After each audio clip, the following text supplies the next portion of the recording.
down to the side, and we are ready to go. Hello, Nick. We are ready to go. And action. And action. Okay. It's like we've never podcasted before. It's just we don't have a set intro and we just wing it every episode. And I think that's cool and fun. Yeah, it's just you're diving in the middle of a conversation that we're having about tennis, and we'll bring you up to speed if we need to. Essentially, Exactly. with what's happening. Spain, basically. Yep. 100% of the time, you are actually just jumping in as, in the middle of a lot of times we're like chatting for 30 minutes before the podcast even starts. So let me know if you want to hear those 30 minutes of us just, I don't know, setting up and talking about what we're going to talk about. Some people like that kind of thing. But yeah, let's jump right into it. Carlos Alcaraz is out. We maybe will see him on the grass. So that is a lot of what we are going to be talking about today. We are midway through Rome. Not Rome. Madrid. Madrid. So What we will time be is it? talking. I know what time. What day is it? We'll be talking about that as well and some other things coming up on tour and things that are happening. And a very interesting question that Hanlon Walsh, who covers doubles a lot, he asked this question on Twitter, and I just thought, oh, this is a very interesting question. So we might get answers to it. But welcome, everyone. Welcome to Ground Pass Podcast. This is actually episode 20 of season 3. I can't believe we're in episode 20 already, but that's how it goes. It's not even, I don't even think we're not at the 20th week of the year. Are we? Not quite yet, no. Okay. I can't really do math. I was trying to think That will and come see in if I May. could do it really quick. Okay, yeah. Exactly. If you do the 5th month, 4. Yeah. do an average of like 4 weeks in a month. I know sometimes it's 5, but it averages out eventually. even with like the only way you get that is if it's 5 weeks in the first 4 months, which hasn't happened. So we're not in week 20 yet. Exactly. But we have 20 episodes, so hope you've been enjoying them. You know what to do. If you're just listening, give us a rating. Let us know how we're doing. Leave us a comment. I like to read those. In fact, we're going to read a lot of comments that we got on YouTube. I looked through our podcast feed on Apple Podcast and Spotify. We did have some on Spotify, so maybe I will bring up those comments next week. Thank you for everyone who listens to us on Spotify and leaves a comment. I read all of them, answer all of them. So keep leaving those and maybe I'll read those next week. But this week, Nick, we had a lot of comments on YouTube that I just wanted to bring up because first off, people love the mini pods. People love the mini pod. So if you're just new and you're just listening to us, Nick and I do a mini pod every other week. And it's just a way for us to give ourselves a break. So you'll have both of us on a podcast one week, and then the next week it's going to be either me or it's Nick, depending on where I'm traveling, or Nick, where he is in the world as well. And we've been doing it for a while now. And it's nice to kind of get feedback from, this was from YouTube, and it's basically, the user is Jen M4483, and they say, I really like the mini podcast because I like to know what you guys think of recent matches, results, and tennis headlines. And sometimes I'm too impatient to wait for the full podcast. That's why we do them. Because we know you need your ground pass fix in the middle. And also, if we did wait for the full podcast, they would be like 3 hours long, and minimum. Very few people would last through that. Like, there's just way too much to talk about if we just saved it for 2 weeks. Exactly. But thank you so much for loving the mini pods, and we will keep them coming. But something else, Nick, that you actually, we've been talking about this for a while. You mentioned it in last week's mini pod about sort of including ground passers and their comments in the player of the fortnight. So every time we do a full episode, we have a player of the fortnight, which is a player on the men and women's side outside of the top 20 that we think had a great 2 weeks of tennis, and that is someone you should be paying attention to. Before we recorded, a few hours before we recorded, I put out a call on our community tab on YouTube to ask people who they thought their player of the fortnight was this week, and we actually got a reply. So I'll save that till when we get to picking our players of the fortnight. But Nick, Sam Bryan's 128 says last week should have been Podres. I mean, we didn't do player of the fortnight last week. That is true. That is true. So, like, there was if we did, she would have been a very strong candidate. So, and like, this is slightly annoying me. So, like, I'm gonna have to humble myself on air right now because Okay. so a lot of people are saying Podres because she's outside the top 200, but also she's a part-time tennis player. She's actually in medical school and she's trying to juggle being in medical school with being a pro tennis player or like playing on the pro circuit, and obviously had an amazing week by getting to the final in Rouen, where she lost in the first ever WTA all Ukrainian final to Marta Kostyuk. And I said it was really exciting we got a new name on the scene, and I didn't know too much about it. At least I didn't think I did, because the whole story of her being a medical student and juggling with the pro tour, I'd seen an interview with her talking about it like earlier in the week. I didn't remember it was Podres. I thought it was somebody else. So, like, it completely blanked when I recorded the podcast. So, this is information I knew. So, I've been like going, oh, yeah, missed that story. So, like, that is the coolest part of her story. Clearly, I need to be better with names. I don't know who I thought it was that was being interviewed. I think I thought she was Spanish or something. So, there you go. That's like me messing up a little bit there.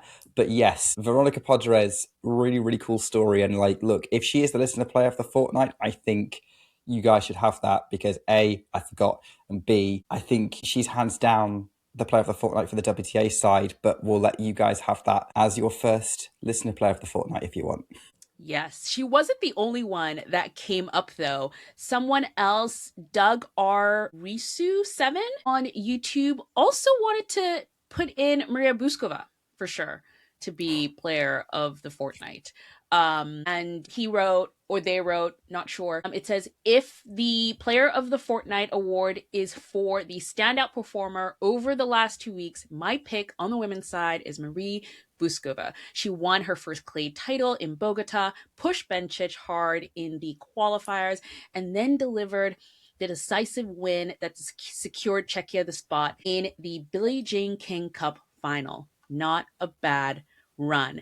And you are correct. Not a bad run. And BTW, they also mentioned a men's player of the fortnight, but I'm going to leave that to when we get to ours because I think I have the exact same name for this week. So I might just read out what they wrote because it was so, so good. But Nick, it is time to get into this week of tennis that has just passed. And the biggest news that happened, emergency pods were heard around the world. It was Carlos Alcaraz is out of not only Rome, which is the next tournament after Madrid, but also Roland Garros. Now, he withdrew from Barcelona with an injury, a wrist injury, which at the time, you know, it would seem like maybe it might be precautious or they didn't really know what it was. He showed up to the Laureus Awards in Madrid, where he won Sportsman of the Year. He's now one of the tennis players, male tennis players, alongside the big three who have won the Laureus Award for Best Sportsman of the Year. So big achievement for him there. And he showed up to the award wearing the biggest wrist cast I had ever seen. And I was like, this might be a problem. And it did turn out to be a problem when he then withdrew from Rome and Roland Garros. Nick, Yeah. what are you thinking? Well, first of all, we don't know what this injury is yet, do we? It hasn't been specific. We don't know exactly what the problem is. It hasn't Am I been right specific. in It's thinking that? I haven't obviously, seen all anything we know, about it's the it. wrist. Yeah, all we know it's like, well, okay, so all we know for sure it's that the wrist. I saw some reports yesterday that weren't officially from him or his team, but came out of like some publications in Spain that said it was some sort of inflammation of his tendon in his wrist. I don't know what that is. I'm not a doctor, but at least we know it's a wrist injury that is bad enough for him to withdraw from the next Grand Slam where he is the two-time defending champion. Yeah. Well, look, inflammation is something that is probably more easy to recover from than kind of other injuries such as a tear or a sprain or anything like that. Like there's options there that don't necessarily require anything too medical. So the information's generally you just need some rest and maybe some medication. But clearly it's bad enough that he needs to recover from it. That makes me optimistic that we'll see him on grass. But yeah, my reaction to this was, oh no, because for me at the moment, the first week of a Grand Slam is about finding those Grand Pass stories, and then the second week of the Grand Slam on the men's side is who's are we going to get Sinkaraz and building for that final. So we're not going to get a repeat of that 2000 last year's Roland Garros final. I mean, it reminds me a little bit of, again, we're doing parallels like way in the past. Like if you remember 2008, 2009 at Wimbledon, when 2008 there was that incredible Federer and Nadal match that Nadal Yeah. won, and it was like, that's the match that the last year's Roland Garros finals compared to. And then the following year, Nadal was injured and couldn't play Wimbledon, and so Federer kind of I wouldn't say he walked it because Andy Roddick had something to say about it. We don't mention that if you're a Served podcast fan. But like Federer did manage to pick up another title, but that's kind of it. And so I think for me it's very much mixed. Like, okay, so then the question becomes who's going to stop Yannick Sinner? What could stop him other than a very, very hot day? Which seems to be the only weakness he has right now, is a very, very hot Yeah. day. Not unheard of in Paris in June. But yeah, I think that's kind of where I'm at with it, is that takes away one of the things I'm most excited about, which is a Sinkaraz final in there. And it's just going to be a case of what can the field do? Because Roland Garros, at least a lot of the guys on the men's tour, their best games come out on clay. So there's a little bit of hope there in that sense that they will be playing their best and we might be able to see something. So that's what it is. But other than that, it's just unfortunate. It is what it is, clearly. And these things happen in sport. Like, players get injured. Even if you have the best training regime in the world, you are going to pick something up every now and again. I think every player is playing with some sort of niggle, and tennis is not the only sport where that happens. I think you hear about it a lot in football as well, one of the biggest sports in the world. I think it's very rare to have a sport where someone isn't dealing with something. Yeah, yeah, no, you're totally right there, because I think what at first when this news came out, I think a lot of the response really quickly was kind of going through the themes that have become sort of super regular these days in tennis, where it's like his schedule, it's too much tennis, or, it's the balls, or it's sort of the speed of play and how fast it is. And those are all, I think, components of what possibly could cause an injury on tour. It's actually really funny because you sent me a video from Gil Gross. No, you sent me a different video from Gil Gross. I think you sent me the one about Arthur Feast, maybe? You sent me that Yes. one. Yeah, Gil Gross on Arthur But I Feast, yeah. did, yeah, I did see one from Gil on the injury. I think he was commentating at the time that it was announced, and they put together this clip on Tennis Channel from basically what happened just before the injury. And it actually does seem like this is just a sporting injury. It's possibly that it could be that, because he basically was returning a ball and did this sort of like weird back volley, and his wrist was contorted in a weird way. And immediately after that point, he went to the umpire to call for the medic. So it could have been that. It could have been overuse. It could be the balls. It could be the schedule. I think a lot of times we want to point to one specific thing, and a lot of times it's just the amalgamation of so much, or it could just be an acute sporting injury, because like you said, it's sport. This sort of thing happens all the time. Freak injuries can happen all the time. So thankfully he's taking the time off. I think he was talking before the announcement was made that he was going to not be at Roland Garros. He did give a lot of press conferences, and in one of them he basically said, I'm young, I have many more years in front of me. So if I can't go to Roland Garros, I'm fine with it. And it seems like he's taking a very positive attitude to this. So Yes, I was pretty sad to hear that he wasn't going to be going to Roland Garros and defending that title. But at the same time, I immediately felt excitement because if there's something about me is I love sort of disruption, I love the underdog story. So there is a high possibility of a lot of underdog stories going into this Roland Garros because one half of the big two is not going to be there. And like you said, we could have a whole bunch of hot days. So we could have a new Roland Garros champion who is not a Grand Slam champion because believe it or not, there hasn't been a new Grand Slam champion in a very long time outside of Carlos Alcaraz, Jannik Sinner, and Novak Djokovic. And it would be really lovely to just have a new one, just to give us some sort of variety. So I'm excited for that possibility. Yeah, for Yeah. sure. I'm going to give you a stat actually, Anastasia. There's actually only 6 Grand Slam champions active on the ATP tour, and one of them's retiring this year. So if you can name, I mean, I'm not going to make you name all 6, but if anyone's interested, Oh, let me try. yeah, 6, give it a go. Okay. Okay. So, first of all, if you want to play this game, pause, write all 6 in the comments, and come back. Nick knows all 6, so he'll tell us. But let me see. Yeah. So, the 6 that are on tour right now, and one is retiring. So, the one retiring is Wawrinka. Then, of course, we've got Sinner, Alcaraz, Djokovic. So, that's 4. Then we've got Cilic, 5. Well, this one's going to be hard. This is the one. I'm surprised you've not got this one already. Oh, really? On Yeah, tour? I thought Cilic would be the one who caught you out. Oh, Medvedev. Yes. Yeah. There we go. 6. Okay, good. Whew. I can keep my tennis podcasting card. Yeah. Yeah, so we've got 6 ATP Grand Slam champions. There's plenty of room for new ones to come in. And yeah, I think Roland Garros does open up that possibility. Let's see how things are going with Jannik Sinner as well and how he handles his body. I don't think he's going to get complacent because I think he's known from the beginning of the year that he can't afford to after being beaten by Djokovic and then getting beaten by Menchik.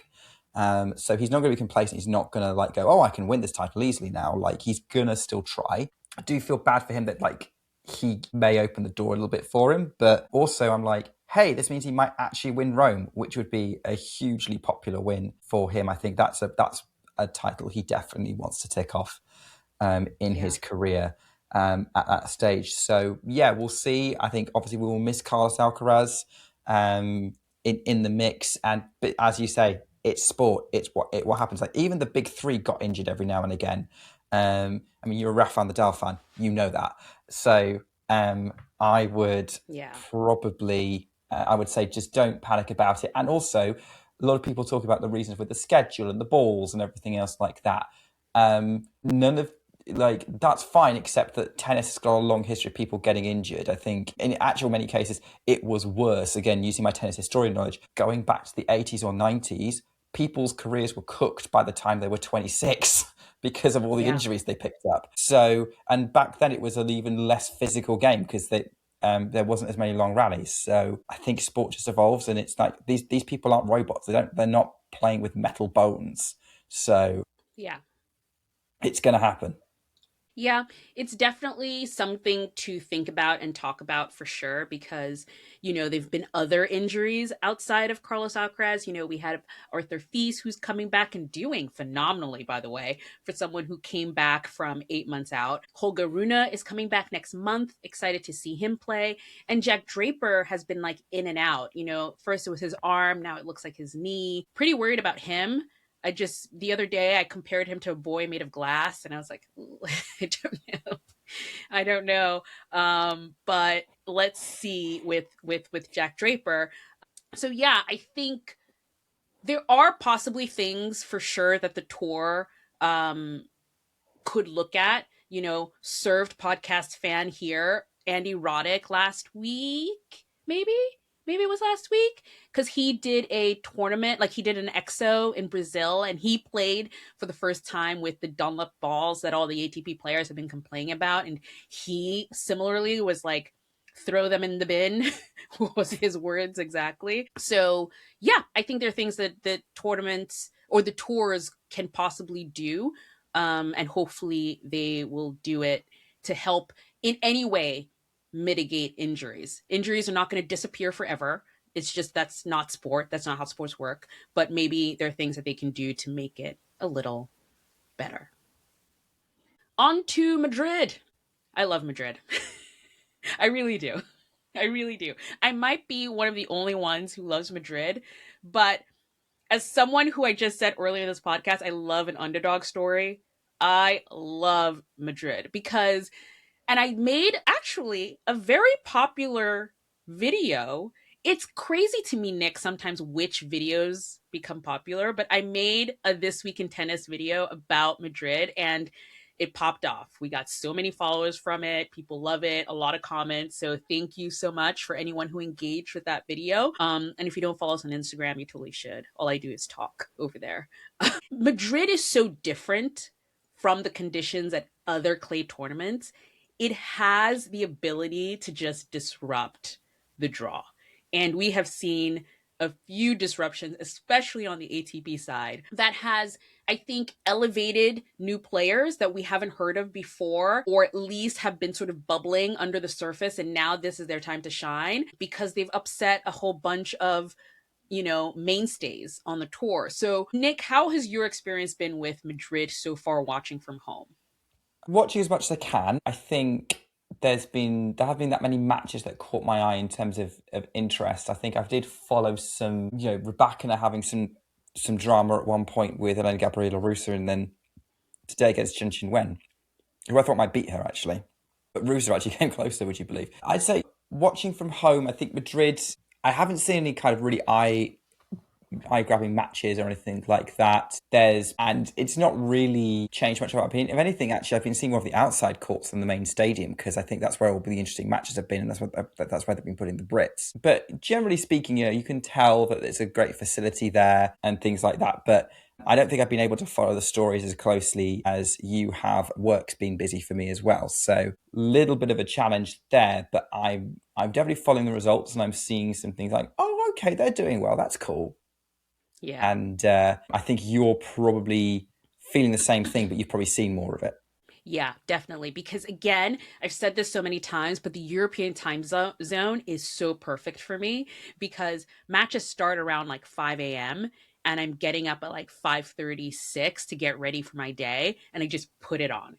And while I'm like making my coffee and like doing all this stuff, it's like it's just perfect for me to keep up with the tennis. But what I've been really excited about, and let's start with the ATP tour and then we'll go to WTA, but with the ATP, it's like all these new players are popping up causing chaos in the draw and I love it. We of course have Rafa Jodar, who I believe is on court right now, Nick, as we Right. record. Who's he playing? He's playing someone good. He's Fonseca. playing, He's playing he's playing Fonseca. Joao Fonseca. Is he winning? Let's stop the podcast. Actually, it's on serve. It's on serve right now. I might need 4-3 to on watch this serve. match when we're And done. huh? I'm going to watch this match when we're done. Oh my goodness. If we start speeding through the podcast, you know why. Joao Fonseca has been doing really well. Tirante, I think he's from Argentina. Yes. If Yes. yeah, he's been doing great. Emilio Nava we're adding him to the American Clay Dog list. Emilio Nava has been doing well. He beat Valentin Vachereau in such a fun match. That was such a fun match.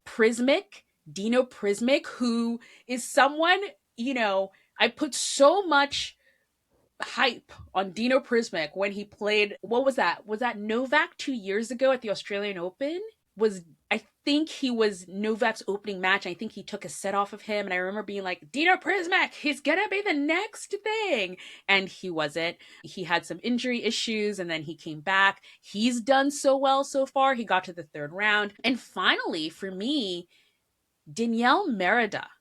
Danielle Merida has been phenomenal. He is probably the only Spaniard who did not get a wild card into Madrid.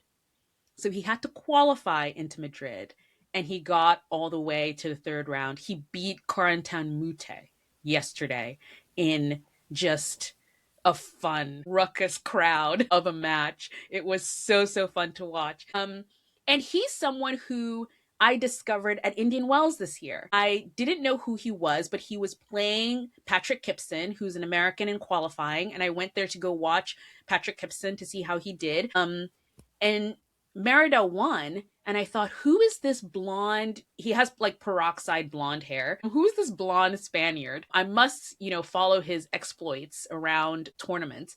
And he's been doing pretty well. Great personality, very expressive, my kind of tennis player, really good on social media. He's really good on social media, which I love. So, yeah, I feel like the ATP, a lot of new faces have been popping up, which I think is so great for fans going to the tournaments, because now you can go to Rome, for example, and go find these people on the ground and try and watch their matches and see how they do. So yeah, I think there's a fair few names in here that I was familiar with and seeing their names on the tour, and I think you're right. Like I don't know what it is about Madrid or what it is about this clay season, but there's something kind of special about seeing all these people break out. I mean, Jodar for me has been the revelation of the clay season. I know we knew about him already. It's not like a revelation in terms of, I didn't realize it was going to be that good or anything like that.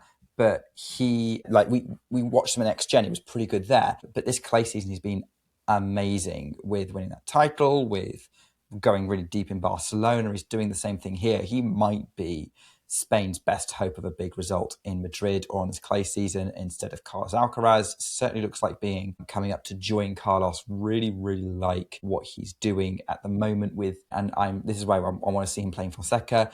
Dino Prizmic is someone I have definitely been following for a bit, like in his career, and like it's great to see him kind of get some big wins under his belt. Merida, I'm glad to see him kind of putting some. I think you probably know more about him than I do. But this is why we exist. This is why, so we can introduce people to these players as they're coming through and give you the heads up, hey, go watch them, because a lot of these guys are still ground passers. So I think, and the fact that they can see them playing quality, exciting tennis is really, really important. So I'm interested to see how many of them get even further into the tournament and whether we can see a lot of new names in the mix later on. So yeah, good job for them. I did mention about Jodar to my mum, who was a long time tennis fan, or she was the one who introduced me to the sport, and said, "Oh yeah, he's coming through. He's the next big guy." And she's like, "We'll just wait for everyone to figure out his game, and then we'll see how good he is." Way to dampen the hype, but. I still think his game beats those people, even if they do work out how he plays. Yeah, I love how your mom is just so realistic. She's like, let's hold on for a second before we start hyping him up. But to your point, Yannick Sinner was watching his match the other day. People are already starting the scouting to see how he does. But yeah, while the men's side has been pretty sort of like exciting and new faces, the WTA has kind of been steady as you go. Like the top seeds are doing their thing. There've been a few kind of questions there. There's also a sickness going around. Iga was sick, Coco Gauff was sick. So there's definitely that happening. But we still have the top seeds, kind of converging on a Sabalenka Rybakina final. What are we calling them again? Did we figure out what We we're didn't know. No, And because we've got really Rybalenka? similar last names, it's really difficult to Yeah. do. Yeah. Like It's Rybakina, harder. Sabalenka. Yeah, Rybalenka. Rybalenka or Sabakina? I think Sabakina. Rybalenka works better. Rybalenka. Okay, let us know in the comments. What should we Yeah. call this new duo? Because they both, went through their match. I think Rybakina has definitely had a bit more difficulties getting through her matches. She also just won a title, so I think adjusting to Madrid might be a little bit harder for her, while Sabalenka took a week off after doing the Sunshine Double. Actually 2 weeks off after doing the Sunshine Double. She took a really good chunk of time off. But yeah, so a few things have been happening. Iga's out. I think she was just really sick during her match and just couldn't continue. She was playing Ann Lee, the American. Coco Gauff was sick as well during her match, but she was able to sort of fight through it. She put on social media that she didn't know how she survived. So it looks like there is some sort of virus going around. But I think there are two big things coming out of Madrid right now that I want your opinion on. Because I think, Nick, you're the one in charge of letting me know who's seated and who's not seated in a slam. But I'm Mm-hmm. pretty sure Hailey Baptiste has done enough to be seated at Roland Garros. Pretty confident with that at the moment. She's back in the last 16 of a thousand. I haven't looked at the live rankings for a bit, but I would be pretty confident of her doing that. And yeah, she's put together another brilliant run. And actually, I went on another podcast last week and we looked ahead at the Madrid draw, and I actually said, watch out for Hailey Baptiste. I think she can do something here. And she did, because she beat was it Paolini she beat? I'm sure it was Paolini. Yes. Yeah. Yeah. So yeah, Baptiste just keeps on going and going with this and building, and like, look, she seems to like it on clay as well with her games. So yeah, she for me has probably been one of the stories of the tournament, and her progress. And she's pretty solidly going to be seeded for RG, and I think that's really, really exciting. Maybe even Wimbledon too, if she keeps on going with this.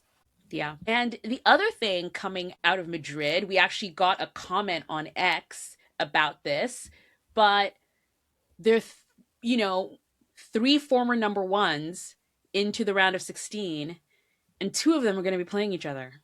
Or at Yeah. least one's the current number one, because we're getting another Sabalenka Osaka match. Didn't get it for 7 years, I think, and now they keep on coming. Again, the WTA draw algorithm just has this habit of putting players next to each other all the time. And it seems to be that this is it. Don't envy Osaka on this one, going to be honest. I think she'd much prefer this to be somewhere like the US Open, or even a Cincinnati or a Canada or something like that. Like, Madrid is Sabalenka's place. She loves it here. But it's exciting to see Osaka kind of put together a bit of a run, because she hasn't really done that yet this year. So I'm starting to see some positive signs from her, which is really good, because having her in the mix is always exciting. The other man you mentioned, Karina Pliskova, who is like 30, she's 34 now, I think, or very nearly. So she's Yeah. kind of towards the end of her career. She's coming back from injury, and she's suddenly picked herself up in the clay season. And if you haven't heard of Pliskova, she was world number one for like 4 weeks or something, like maybe even less, in 2017. So coming up for 10 years ago, really big game. Got to Wimbledon final 5 years ago. But you can tell that things are maybe on the wind down for her. But really good news to see that she's still competitive and still in the mix coming through. I think she's actually one of the stories I kind of looked at from coming through from the last 16. There's been a fair few, to be fair, that exciting and sort of outside the top 20 that you can get hyped for Yeah. in this last 16. Yeah, totally. And the match that Pliskova won to get into the round of 16 was against Mertens, and that was a tough one. That was a comeback. So, very fun match there. Of course, I have to mention Naomi Osaka's look, because this is her thing now, which I love. I love that this is her thing, where every tournament she's going to have a look, or at least the 1000s, I think, will have a look to come out in. And she's wearing, it is so, and I love that this theme is so on brand for sort of like a European holiday kind of vibe.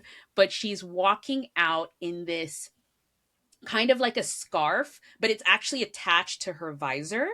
So it's part of her visor. There's a company that makes them in New York, and they made one for her for the clay season, at least for Madrid and for Rome. And we'll see what happens at Roland Garros, because I'm sure there'll be a different look for Roland Garros. And then she has these sort of like jewels as well that go match with them. And it is such a European summer holiday vibe that I love. The scarf is like a Pucci scarf. So cool. I'll leave all the information in the description, and let us know what you think of Naomi's current look, because I am loving it. Her and her team also have this custom hat that is, it's kind of like a camouflage hat, and it says Clayomi on it. And I do not wear merch with players' names on it or anything like that, but I need this hat. I don't know how I'm going to get it, because it's only for her team, but I could be part of Naomi Osaka's team. So if anyone's listening from Team Osaka, please get me this hat. Please send it to me. I will send you my address. Please send me the hat because I really want it. You know what? I've rethought, and actually, I think Naomi's got a really, really good chance of beating Arina Sabalenka when they play tomorrow in the last 16. I think she's going to be, she's got a good shot at this. She's got the gear for it. She's got the game, Exactly. Exactly. so that should be a really, really good match. And hopefully, we keep that bit in the podcast so that we can get the hat. Anything for the hat. Okay, jokes aside, on to some other news. Other things that are happening around the tour. It's the 26th, so unfortunately you can't go to this anymore, but last week I launched Order of Play. If you've been following us for a while, you know we have a Substack. Usually I use it for ground pass on site. So when I'm on site, I post things on there. But what used to happen would be there'd be this inundation of stuff to Substack when I was on site, and then radio silence for months till I got to another tournament. And I just thought we needed some sort of consistency on our Substack. And, I briefly started posting like compliments to our podcast on there, but it wasn't really, I like things to be sort of like structured and set in a way. That's just who I am. But I came up after just a brain dump session with Order of Play, which is basically going to be coming out every single Monday along with the podcast. And it's going to be a very short summary of what we talked about on the podcast. But mostly, it's also going to be about other things that are happening on tour, things that we maybe missed and didn't talk about. Because a lot of times we wrap up our podcast and then something happens and I'm like, I wish we talked about that on the podcast. Now I can put it in Order of Play. There's also going to be a poll on there. I've called it the toss, and it's basically going to be you letting us know what's in or out. Last week I asked the question, or it's not really a question, it's always going to be sort of a statement, and you can tell me if it's in or out or not. And the statement last week was, we are going to get a new Grand Slam champion at Roland Garros. And by the way, the ins won.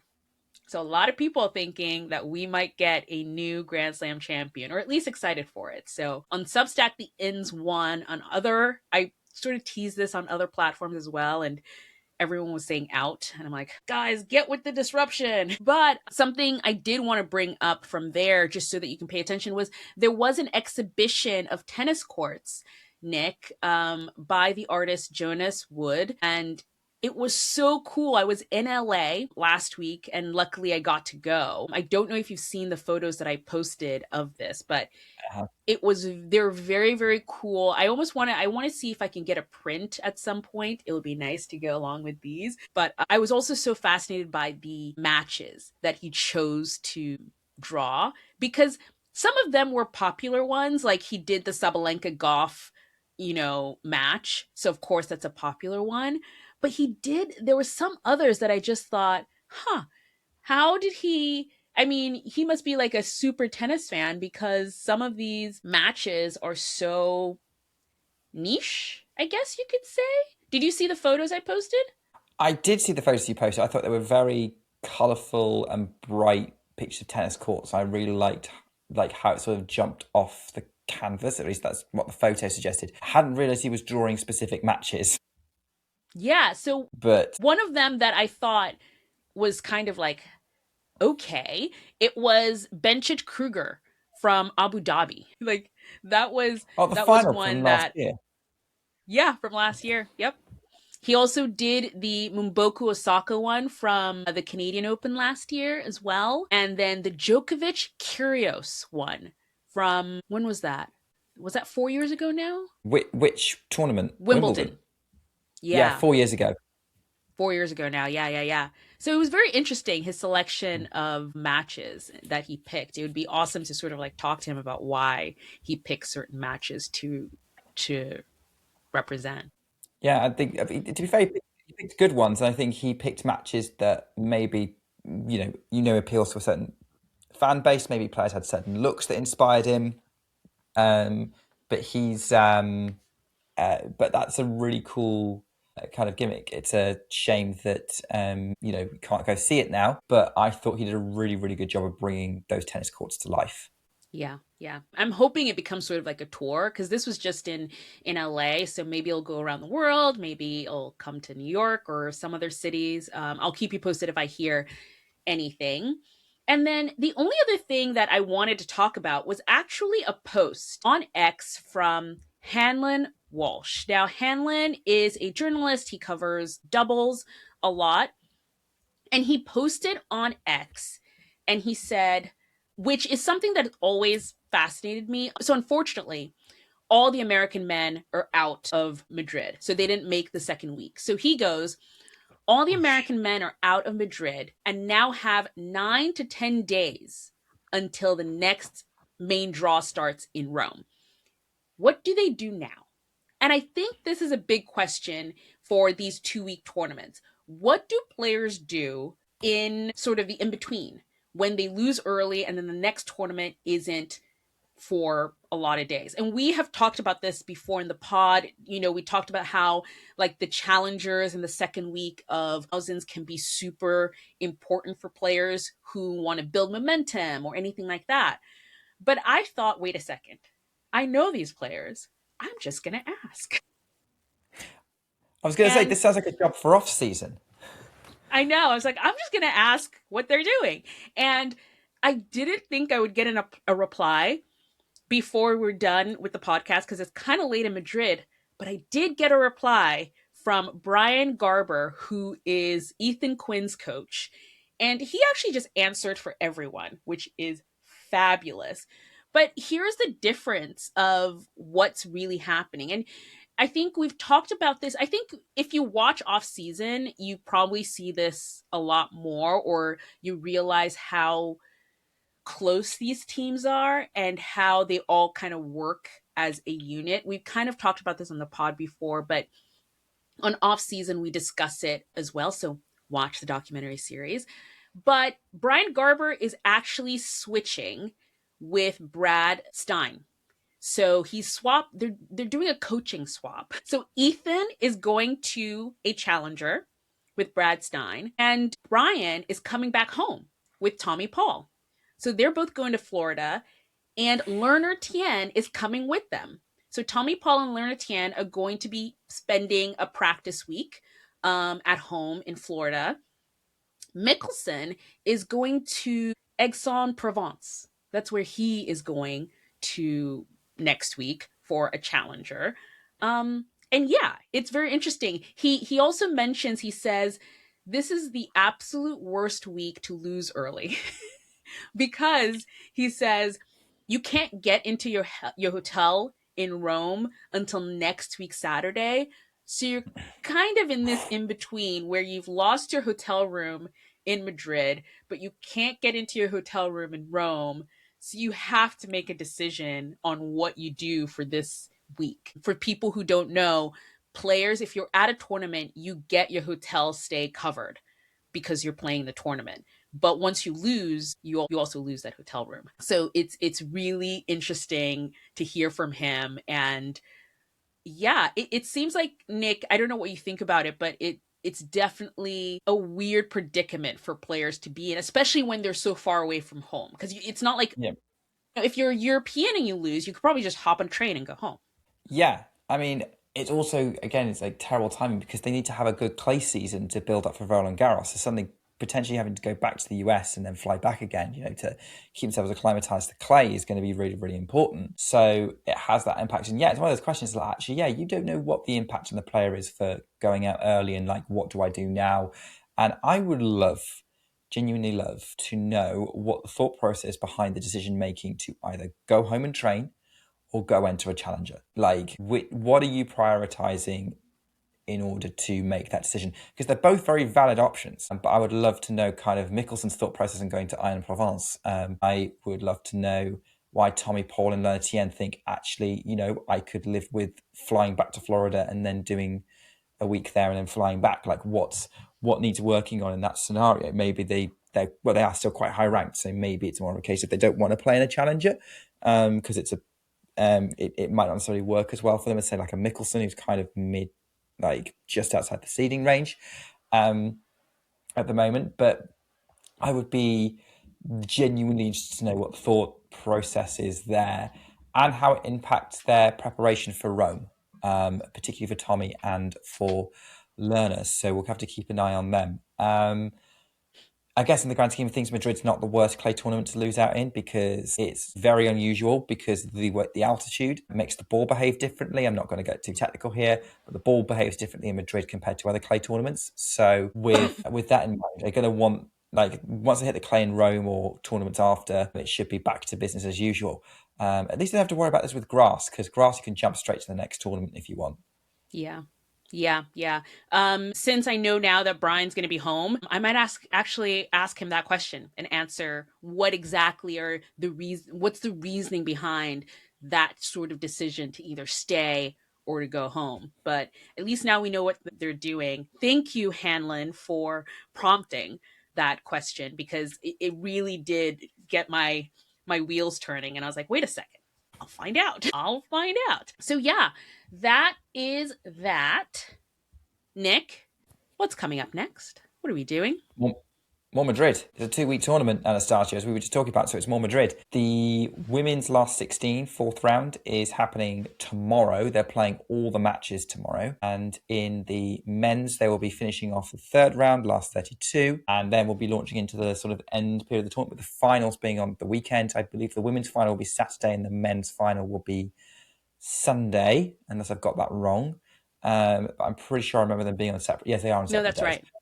Yeah, good. Yeah. I sometimes doubt myself there, but yeah, I do remember last year and the year before having those as the setup. So that's what's going to be coming up in Madrid, and then we're kind of building up to Rome.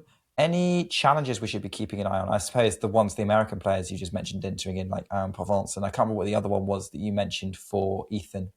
He didn't say which one exactly he was going to, but I think it might be the same as Makes the sense. one Mickelson. It would make sense if it was the same one. But definitely on the women's side, there are some 1-2-5s happening. We remember last year, for example, when Naomi Osaka lost earlier in Madrid, and then she went on to Saint Malo. Yeah, I think Samuel. that's how you Yeah, say it. Yeah. So that's a 1-2-5 that is happening second week. There's actually one in China, believe it or not. there always So is. there, There's always a challenger of 1-2-5 in China. I mean, they literally, I don't know who's going to go all the way over there and then come back for Rome, but it'll be interesting to see. There is one in Catalonia.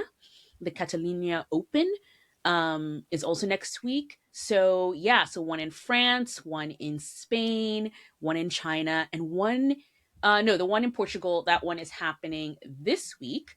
Um, and then on the ATP challenger side, let's see, we've got a lot. There's also Yeah. one happening in China. um, Yep. you know what? I'm going to actually pay attention to the ones in China and come back next week because I want to know who went and if they're going to go to Rome, because that's a lot of miles. That is a lot of miles in China. But there's one in Ivory Coast, in Abidjan, in Ivory Coast. There is one in Ostrava, in Czechia.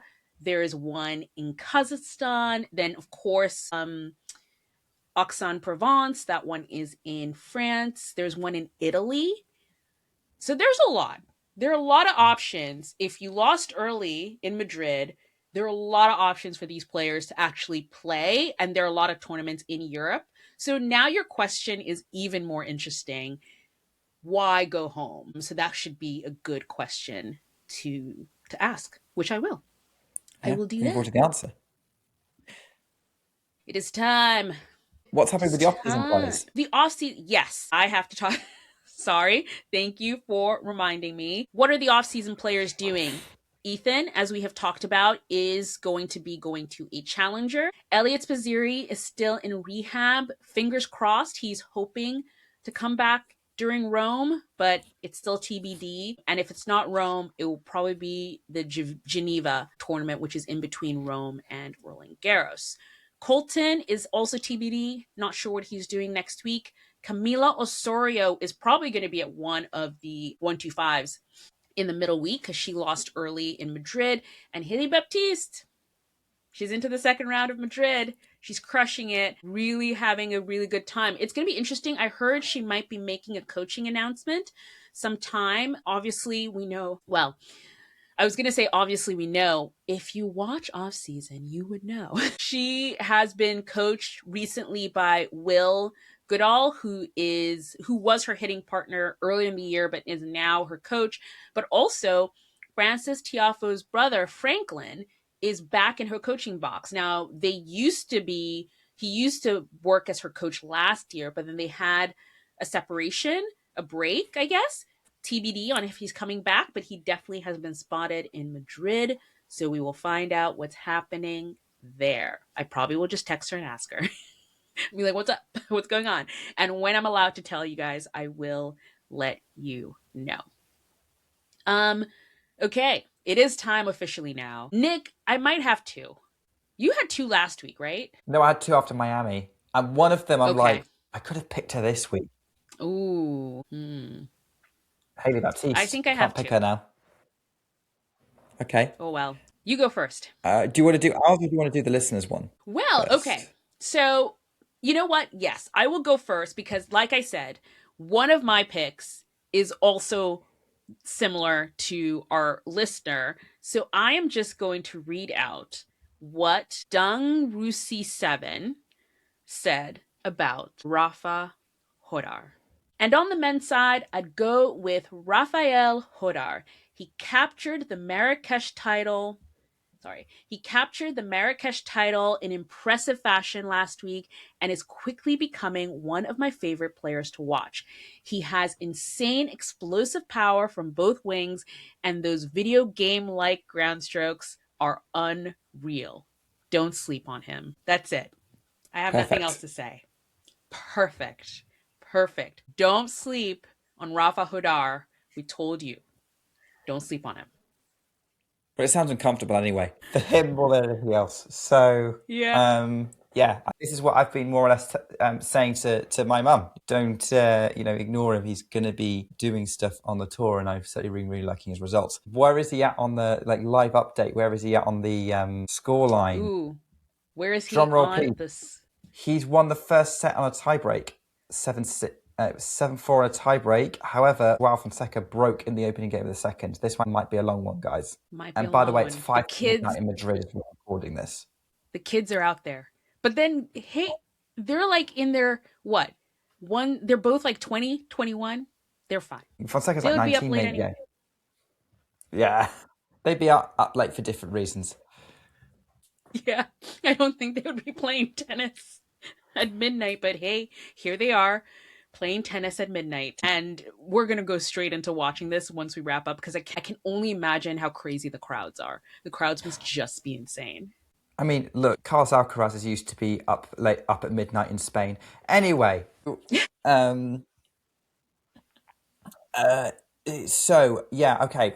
my player of the fortnight, cards on the table. I couldn't decide. Still, and I couldn't decide when Anastasia first asked me, and so I was playing for time in the hope I could figure this out. You know what? I'm just going to loop back to the start of the show because there's too many good stories to pick from in Madrid. Because there's Karolina Pliskova, there's Katie McNally, there's Hailey Baptiste isn't eligible, Solange Sierra is playing really well, has got her way through. Who else? Marta Kostyuk, although I can't pick her, is sort of reinforcing things. But yeah, so you've got those names sort of popping up in Madrid. We'll see how Anastasia Potapova does against Ostapenko, because that match is happening right now as well. But actually, let me just double check if that match is done. We can do another score update. Okay, Anastasia Potapova came back from a set down to beat Ostapenko, so she's made it into the fourth round as well. Another underdog story. Probably worthy of Player of the Fortnight. But you know what? I, like you, Anastasia, are going to copy the listeners. And I'm going to take us back to the start of the show where I said, Yeah, we had a guy say we should pick Veronica Podres, and she is technically in this fortnight. So I'm going with Veronica Podres because I don't care how. Look, getting to Madrid, fourth round, is a really, really impressive achievement. Getting to the final of a tournament whilst also juggling with medical school and just trying to make two careers at the same time is insane. I would love to see her at Slam. I think it would be really cool to go and see her knowing her story. And look, good luck to you, Veronica, because what you're doing is incredible. And the fact that you're able to perform at this level when maybe you can't play week in, week out consistently is so, so impressive. We may not hear from her again all year, but we're going to make sure she has a moment in the spotlight. And I think our listeners were right to draw attention to her in our YouTube comments. So I am going to play the popularity card this episode and go for Veronica Podres as the player of the fortnight. Yes. I mean, it's so funny too, because remember when I said I sort of put out a poll for people to send us who their player of the fortnight was, and we did get one reply like right away. So, and it was Kostyuk. Dr. Storytell 182 definitely put Kostyuk as their pick for player of the fortnight. Which they can do. I'm not allowed to because I picked Kostyuk right at the start of the year. Yes. This is actually why we'll have we'll have you guys like send in your player of the fortnight, because once you pick them once in the season, that's it. You cannot repeat. And that's why I actually have two players of fortnight, because I might as well pick it now, because I remember last year, Nick, where we had the sort of Katie McNally problem where we didn't pick her early and then there were just no other weeks that you could possibly pick her.